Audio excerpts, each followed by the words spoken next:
All over the world, numerous amounts of crimes happen in seconds.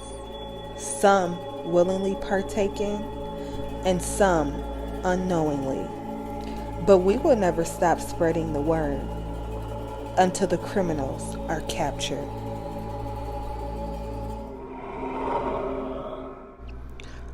On Halloween night in 1957, Peter and his wife, Betty Fabiano, passed out candy that evening to the children. Later that night, they head to bed. Suddenly, the doorbell rang. They both looked at each other, hesitant and amazed. Peter, not knowing who was at the door, goes down to see.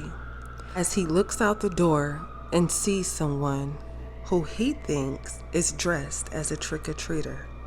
What's one more trick-or-treater? Peter grabs the candy. He opens the door. There a woman stands with a mask on, covering her face. And he noticed the gun in the paper bag as she rises the gun from the side of her leg up to his chest. But it was too late for him to run. His wife, Betty Fabiano, hears a loud pop. And suddenly, a car skirting off. She rushes downstairs, where she sees her husband lying in cold blood and a bullet wound to the chest. Police arrived on the scene, and everyone was shook because they knew Peter Fabiano didn't have enemies. He was a hard-working salon owner and hairdresser. As detectives took a deeper look into the investigation, it almost seemed to be a plot twist. They started interviewing family, friends, co-workers, ex-co-workers, and came upon a woman named Joan Rebel. She was an ex-employee at the salon where Peter worked. As they interviewed her, they noticed something was a bit off. She lied about her whereabouts the night of the murder. Her alibi did not check out. But they still did not have evidence enough to hold her for the murder. A few weeks later, an anonymous tipper called and tipped the police and led them to a locker rented in a local department store.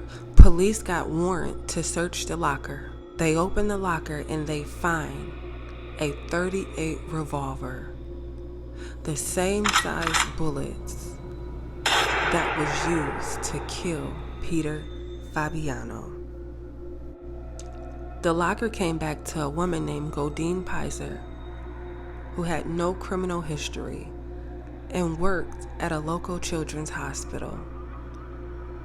Although the evidence was in the locker, they wondered how could this tie her to Peter Fabiano. As they interviewed her, she began to crack and she made a confession.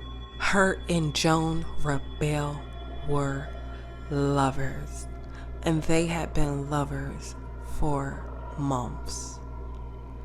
She revealed Joan Rebel would poison her mind every day, every night about Peter Fabiano, saying cruel and evil things about him as if he was such a criminal and bad person. One day, Godine agreed to go with Rebel and kill Peter. She even took the money and bought the gun herself. She was the one who went to the door and shot as Rebel was in the car waiting and sped off after. She never knew why her lover poisoned her mind about Peter. Suddenly, information came up. Joan Rebel had been having an affair with Peter's wife, Betty, and she wanted Peter out of the picture so bad so she can move in and live a comfortable and beautiful life with Betty Fabiano. They both were sentenced to life in prison.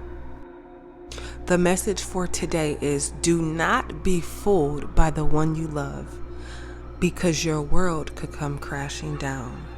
Until next time on the Spooky Series on Crime Stories with Nina.